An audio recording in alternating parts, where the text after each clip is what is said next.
satria kosa lakamiso amin'ny rahampitso tsy adiny indray ny mamintana amintsika ny lohateny misongadina ao anatin'ny gazety soa ivoaka ao amin'ny andron'ny rahampitso indro ara tolotra antsika avy hatrany ireo lohateny misongadina.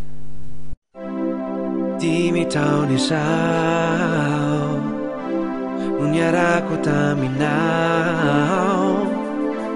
niarady fankaty fampitantana tsy ny fandao,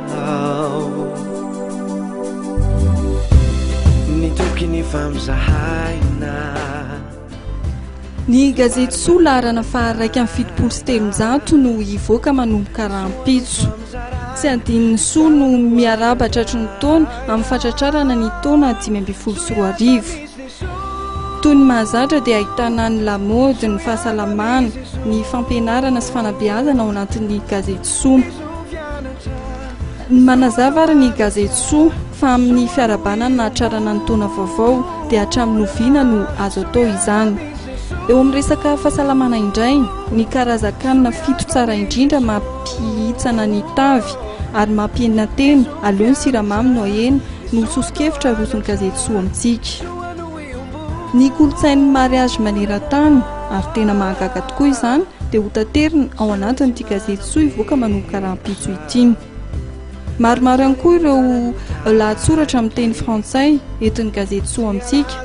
Iresahana momba ny resaka fikojakojana ny tare izay voalaza fa maro ireo hevi-diso ho heverin'ny vehivavy amin'izay fikarakarana ny hatsara-tare izay.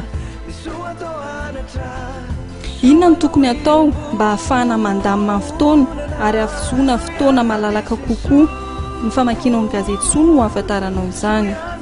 Mampafantatra antsika ihany koa ny gazety soa fa amin'ity volana janoary ity dia ny loko fotsy no tena malaza.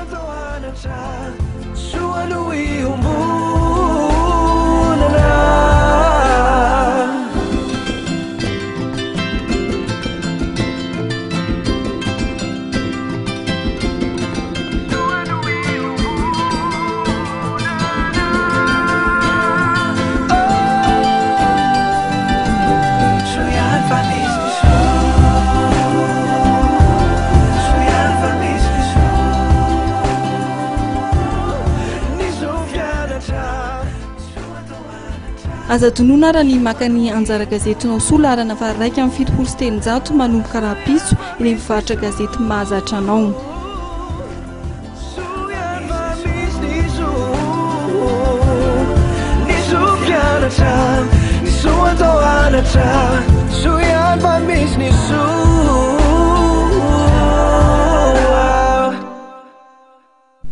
Zay ny tompoko lasitopoko vavy no anakatonantsika tanteraka ny pejin'ny fampahalalam-baovao tamin'ity takarivan'ny alarobia ity mifameme fotoana eto indray tsika ho amin'ny rahampitso amin'ny ora mahazatra mametraka ny veloma mandrapitafa ho amin'ny manaraka indray veloma tompoko.